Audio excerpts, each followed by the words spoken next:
Hey guys, welcome to Spiritual Journey. My name is Colleen Jorgensen.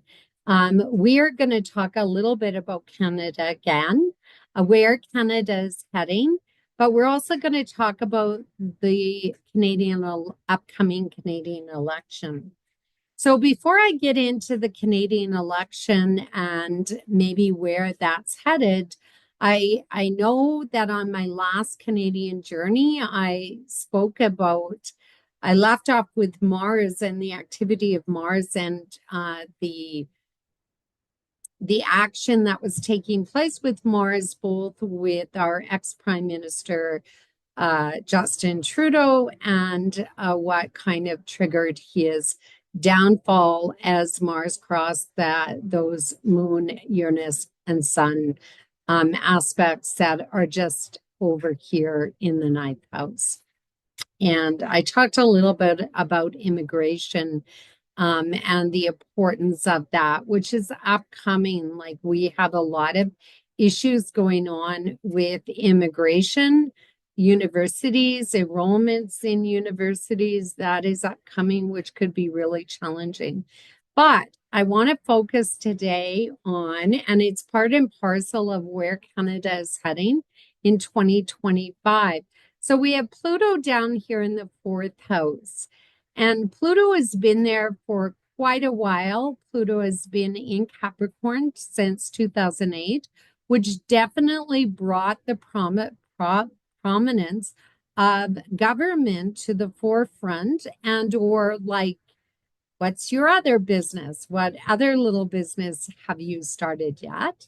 Which became a really prominent thing as well during that period from 2008 until the present day with Pluto in Capricorn. And Pluto really shone a spotlight on the disruptiveness and corruption that has infiltrated the whole business sector or the governments. And you may disagree with me, but the mismanagement of the wealth of the country in terms of our resources, who is buying our resources, who's in control of our resources, because the fourth house is our resources. It is the land. It is Canada and the Canadian land. So before I talk about that, I just want to go back in time to before the conception of Canada and when Canada became a nation of its own. We had this thing going on in the United States in 1776 that the United States was disgruntled. They were upset that the British were taxing them and not really giving them a good representation within the halls of government. And this, of course, led to the American Revolution, and it led to the birth of the United States of America.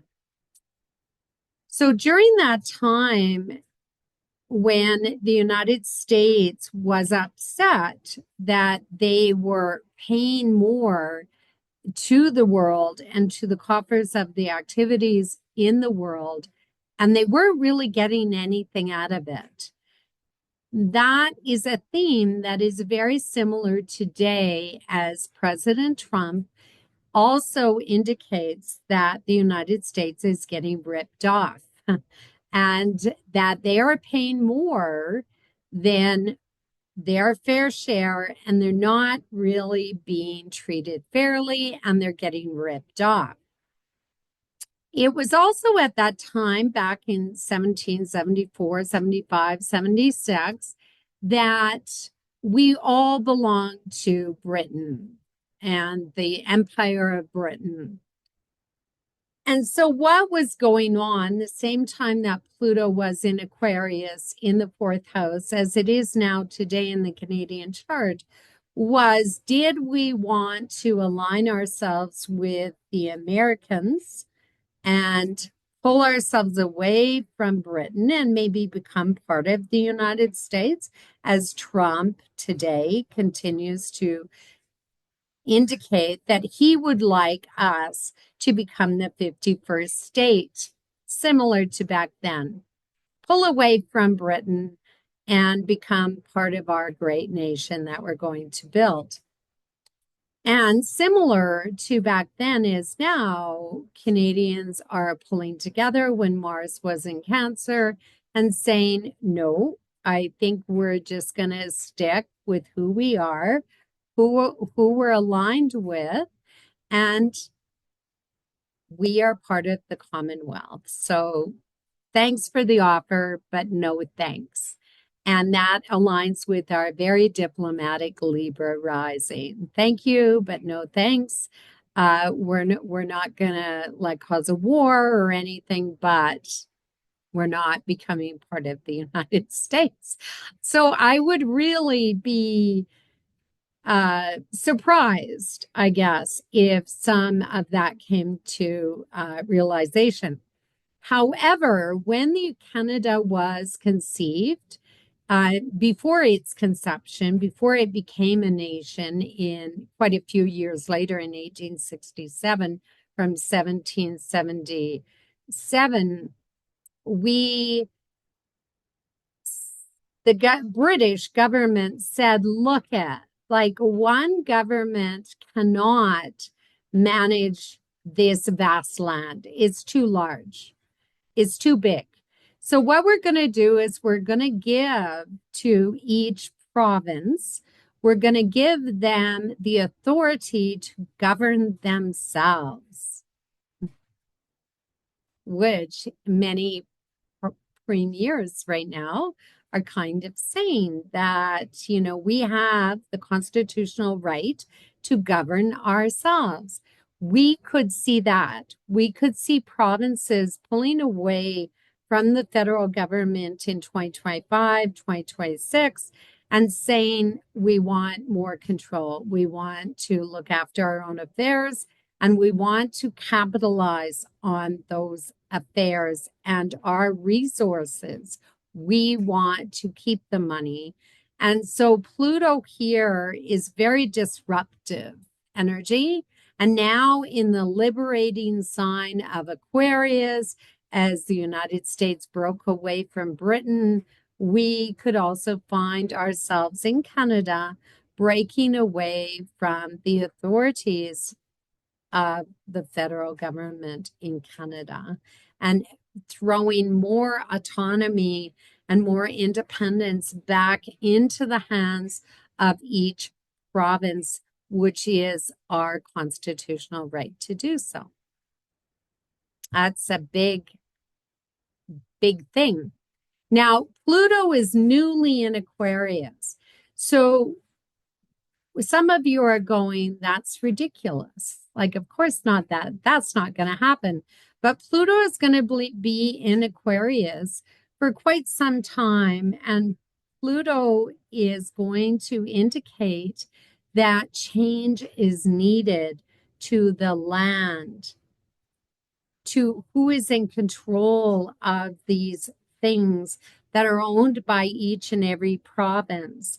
Who is in control of the property and what happens to it? Who is in control of the mines and the minerals and the assets of each province? The lumber, the crops, like who determines where that goes and what that looks like. And municipal government is no exception to this. And gone are the days from 2008 to 2024 when municipal governments actually gained power. You know, we're looking for autonomy, liberation, independence here.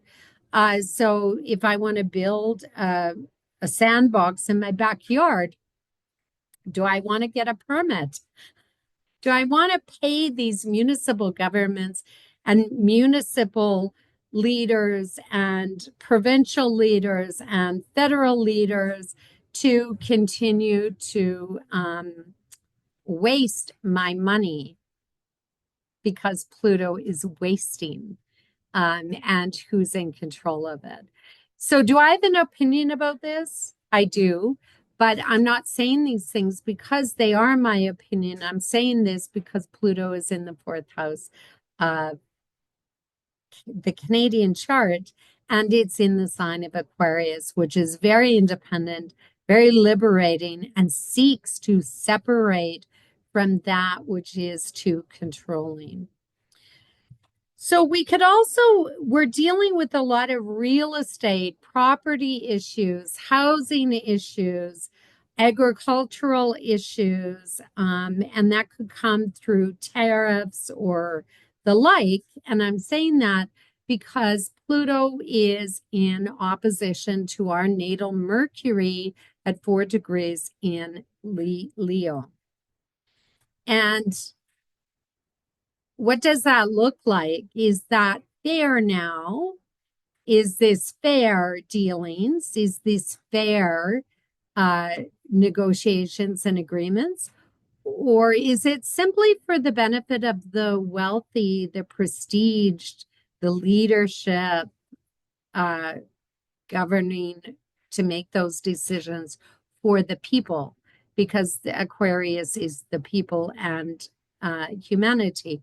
So now we got leadership. I'll speak for you in Leo, and Leo is the leader and the ruler of, of the representation of whoever is speaking on behalf of Canada, which is obviously somebody who's in a pretty prominent position because the sun rules Mercury, and Mercury's in the 10th house.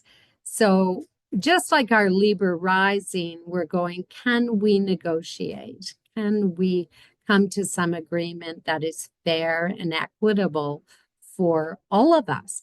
However, Mercury's in Leo.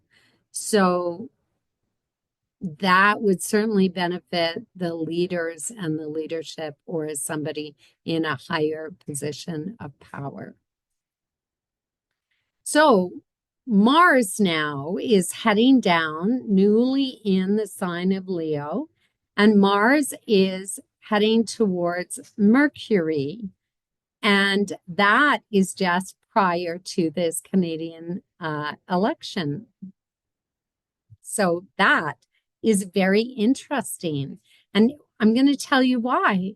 Because Mars and Pluto have been in this dance because Mars went retrograde in December. Now, in a couple days prior to the United States election on November 5th, Mars did something interesting. Mars went in direct opposition to Pluto.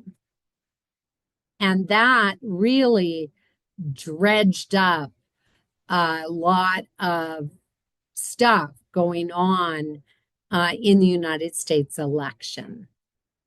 Some of it probably we don't know the full extent of what was going on there.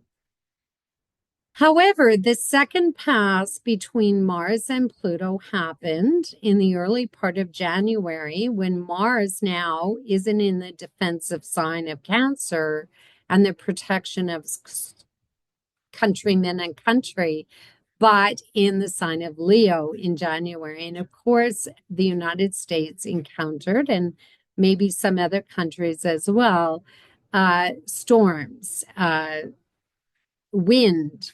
And that was definitely the cause of the heat of Mars in Leo and the California wildfires, extreme winds. And Aquarius is the wind. So we're going to, and then in the Canadian chart also, as we head towards our Canadian election, Mars is going to oppose Pluto. And that's, I find, really interesting that both in the United States and in Canada, we have this correlation of new leadership coming to the halls of our federal governments with Mars in opposition to Pluto. I wonder what's going to happen in Canada with that new leadership coming forward, and if they are going to have similar laws coming forward or similar um, information unfolding of what their true mandate is. Because I don't think the United States really knew what the true mandate of President Trump's mission was. And we need to be cautious in this election to find out what the true intention of whoever we decide to vote for, what their true intention is. So let's just move to the Canadian election. And so the moon here during the Canadian election, I just have to look at my little book here, is the moon is important because it tells us what the people of Canada are thinking and what is really top of mind within this election. And forget about what has gone on during the campaign, but let's focus on what is happening during the time of the election. The good news is we have no retrograde planets. Hallelujah. So I wouldn't suspect that there's anything funky going on necessarily with the ballots or anything to do with the voting process, which is good news. So the moon on the 28th is going to be in the sign of Taurus. And it's going to start out, relatively good. It's going to be sitting in this 8th house and creating that new moon on the 27th. And then heading on and still in the sign of Taurus, and it's going to be colliding here with Pluto at 15 degrees of Taurus, and then it's going to collide with Uranus before it heads out of there on the 29th and heads into the sign of Gemini. So what is top of mind for the Canadian election? It's money. It's resources, the economy, the stability of the economy. Also, with the moon heading towards these, Mars or the moon colliding with Pluto is definitely saying to me that people want change. They want change the way money is distributed. They want change in the economy for affordability. They want transformation and a new system to evolve and be embedded into the Canadian system. And they don't want waste. They don't want corruption. They don't want somebody else controlling their money. They want, as Pluto is saying down here, we want autonomy. We want liberation from the shackles of the taxation system and municipal taxation system. We want to be able to afford to make a good living. Then shortly after that, the moon, the people are going to do something really interesting on that day. In the latter part of the day, they're going to change their minds about who they're going to vote for because the moon is going to collide with Uranus. Not only this, at the time of the announcement of the election, we might be in for a surprise because the moon obviously and Uranus is saying it's not what we expected it to be, that people actually voted differently than what the polls said was going to happen. So that's interesting. And it's very telling that it's the money, the taxes, it's the economy and the wasting of money, and who is our government being responsible with the resources that we're giving them, and are they doing the right thing with that? So it's not necessarily about the issues with Mr. Trump or President Trump in the United States. Um, it is to some extent because of the tariffs and the possibility of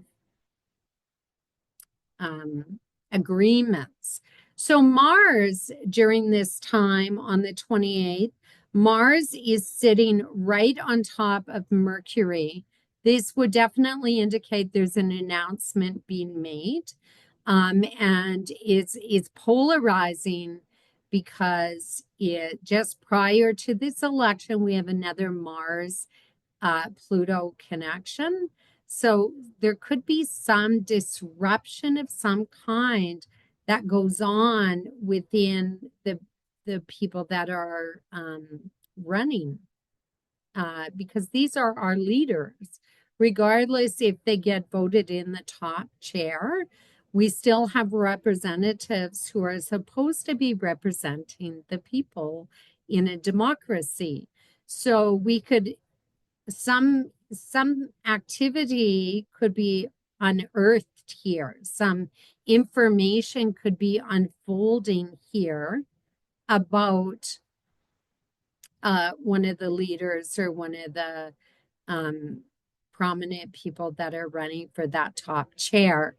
And here we get Mars ruling the seventh house of our alliances and our the people that we're supposed to be in alliance with. And how is that going to unfold, or how is that going to affect our election? Is there perhaps foreign influence?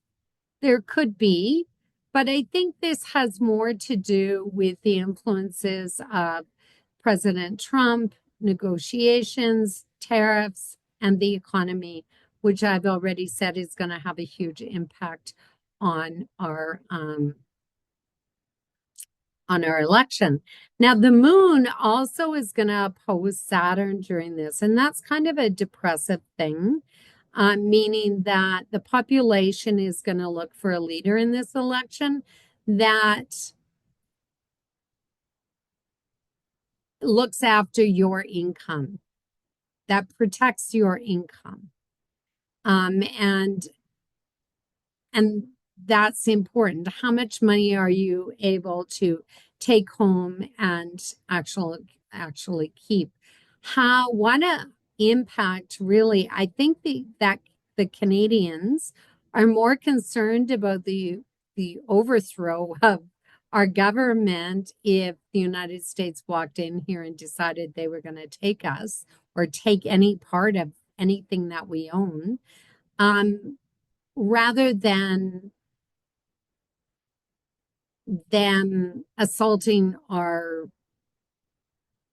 economy.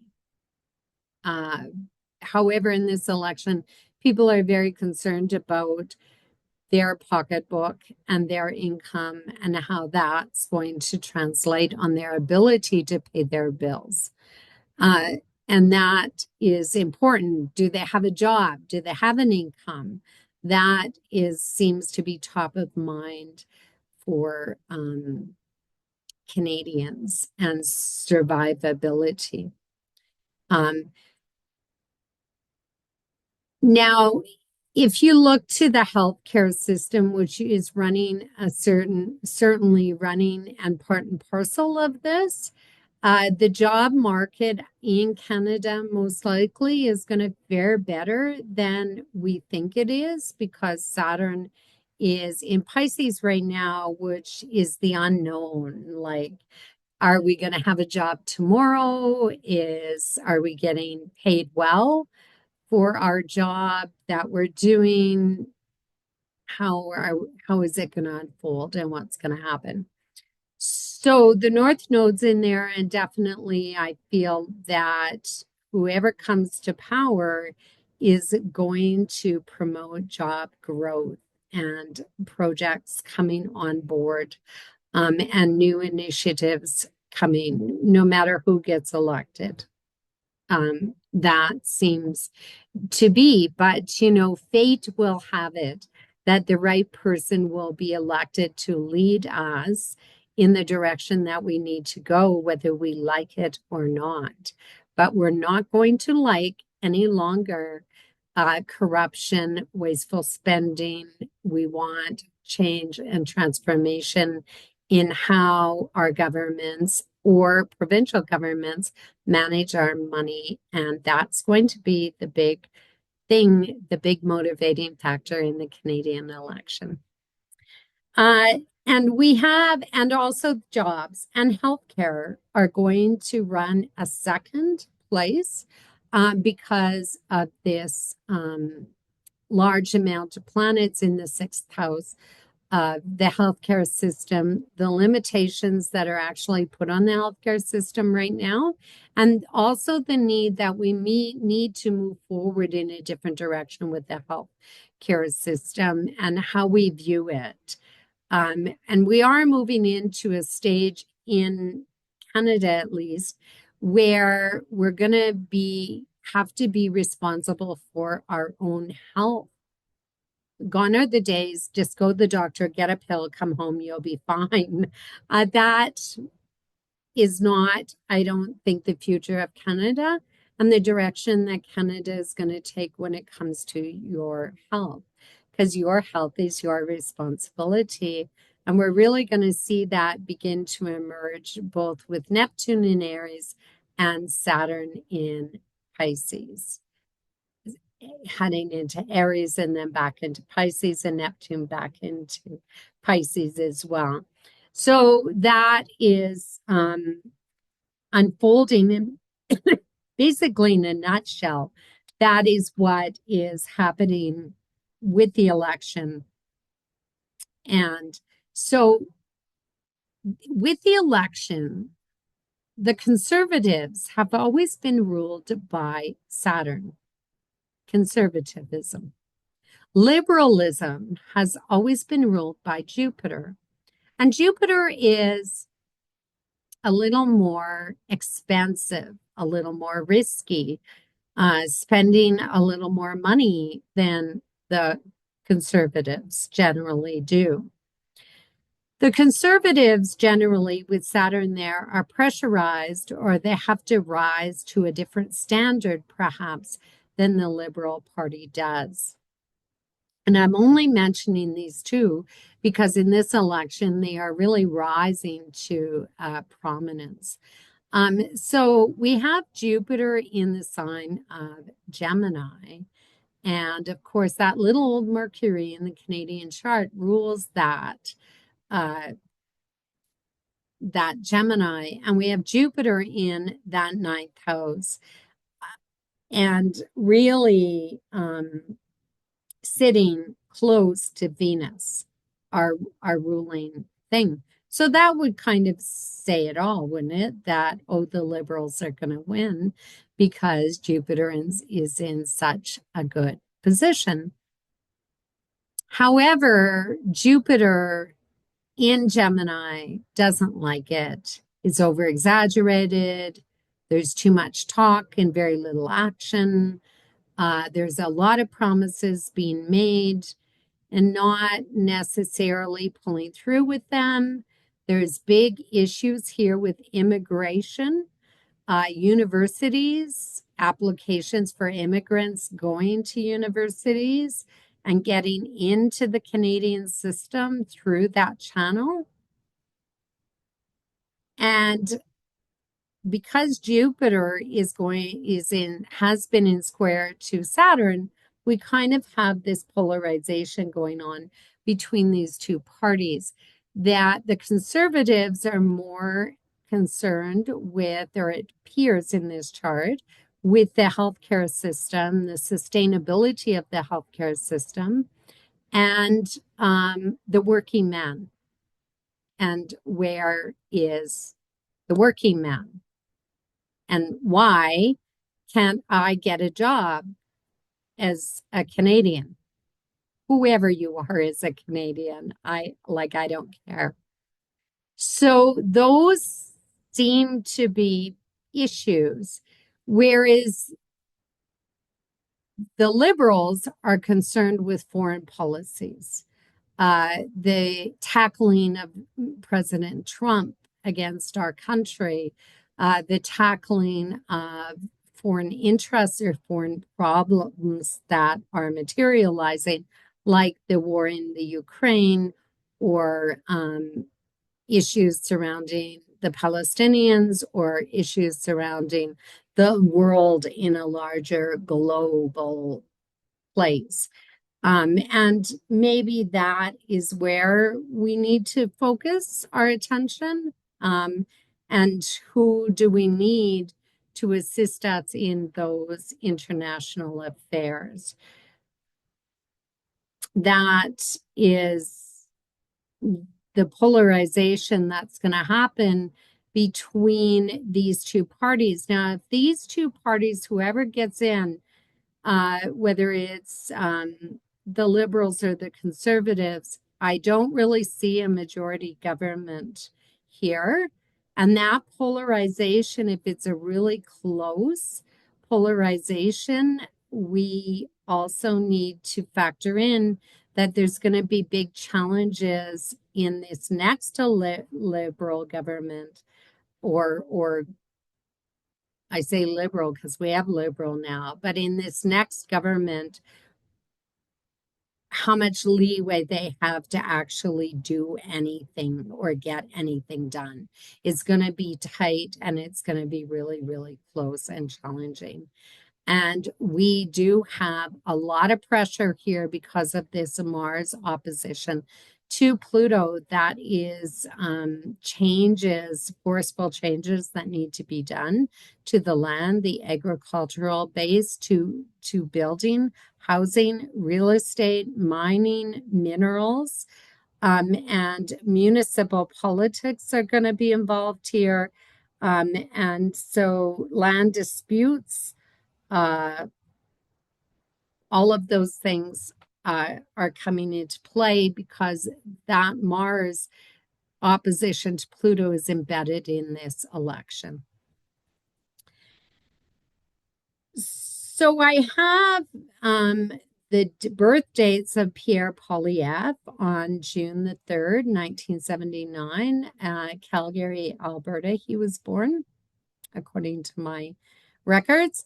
And Mark Carney, who was sworn in as prime minister just prior to his birth date on March 16th at 3 p.m. in Fort Smith, Canada. And he was born on the 16th, and he was sworn in as prime minister on the 14th during a full moon lunar eclipse period, which is really polarizing in and of itself. There's a lot of tensions here. He is an economist, obviously. He's got his sun, Venus, and Chiron in his 8th house, and he has a stack of planets in his 2nd house. He's a really lucky man, or seems to be really quite lucky, Mark Carney, because he has Jupiter sitting high in the 10th house, and things kind of just unfold favorably for him. The North Node is in the 9th house, and the moon here is transiting through Taurus,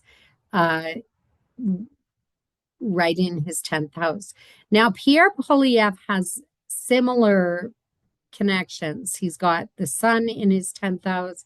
He's got Venus and Mercury straddling his MC, all in Taurus. So we have this election, as I said, with the moon traveling through Taurus, heading towards Uranus. And so both of these individuals have Uranus in their 10th houses. Uh, and that's why it makes it very difficult to determine who is going to appear as the new Prime Minister of Canada, because it's going to be tight. It's really unpredictable. This election is really unpredictable. If I had to pick, since I will pick, I would actually lean towards Pierre Poilievre for a couple of reasons, because the moon is going to collide with his sun the very next day in Gemini, and it's going to collide with Mercury. Whereas Mark Carney, the moon is going to transit through there, but it's not, there's nothing to hit. He may be in the lead to begin with, but I don't know if he's going to pull it through. So there's my answer for the Canadian election and our kind of second part into Canada 2025 and where we're headed. So stay tuned, and we're going to discuss part 3 of Canada and where Canada is going in 2025. So I'll chat with you later. Have a great one, and don't forget to get out and vote. Bye-bye.